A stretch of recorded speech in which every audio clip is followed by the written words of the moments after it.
नेपाल अपने नए राजनीतिक नक्शे को संसद से पारित कराने की दिशा में एक कदम और आगे बढ़ गया है।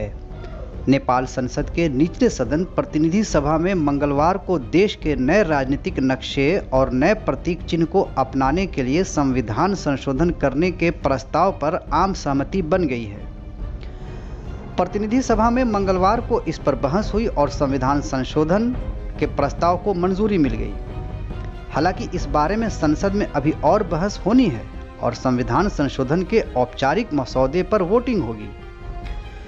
प्रधानमंत्री केपी शर्मा ओली की सरकार ने इस सिलसिले में प्रतिनिधि सभा के समक्ष नए राजनीतिक नक्शे और एक नए राष्ट्रीय प्रतीक चिन्ह को मान्यता देने का प्रस्ताव रखा था।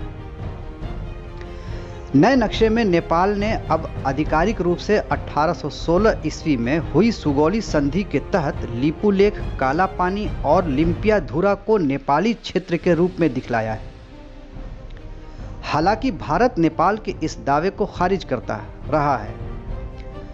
संविधान संशोधन के इस मुद्दे पर सदन में मंगलवार को देर शाम तक चर्चा हुई। प्रस्ताव को मंजूरी मिलने के बाद सांसद काफी देर तक टेबल पर तालियां बजाते रहे।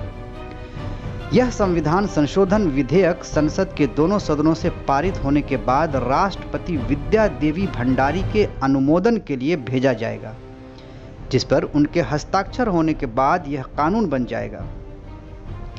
एक ओर जहां सदन में नए मानचित्र और प्रतीक को लेकर बहस हुई, वहीं नेपाल के विदेश मंत्री प्रदीप ग्यावली ने इस मुद्दे पर भारत के रुख को लेकर चिंता जाहिर की। दक्षिणी नेपाल में सुस्ता, जहां दो नदियां सीमा बनाती हैं, और लिपुलेख, लिम्पियाधुरा को लेकर भारत और नेपाल के बीच गतिरोध है। विदेश मंत्री प्रदीप ग्यावली का मानना है कि नेपाल ने इस मुद्दे को कूटनीतिक तरीके से सुलझाने की कोशिश की, लेकिन भारत ने इस पर कोई प्रतिक्रिया नहीं दी। उन्होंने कहा, हम थोड़े सदमे में हैं क्योंकि सीमा विवाद को बातचीत से सुलझाने के हमारे प्रस्ताव का कोई जवाब नहीं मिला। अगर भारत और चीन अपने मसले सुलझा सकते हैं तो ऐसा कोई कारण नहीं है कि नेपाल और भारत ऐसा न कर सकें। हमें उम्मीद है कि बहुप्रतीक्षित बातचीत जल्दी ही हो जाएगी। वहीं भारत का कहना है कि उन्होंने काठमांडू को सूचित कर दिया है कि सीमा विवाद को लेकर कोई भी बात कोविड-19 महामारी खत्म हो जाने के बाद ही संभव होगी।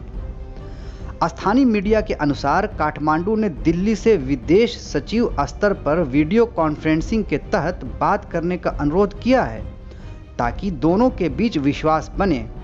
हालांकि भारत की ओर अभी तक कोई भी स्पष्ट प्रतिक्रिया नहीं आई है।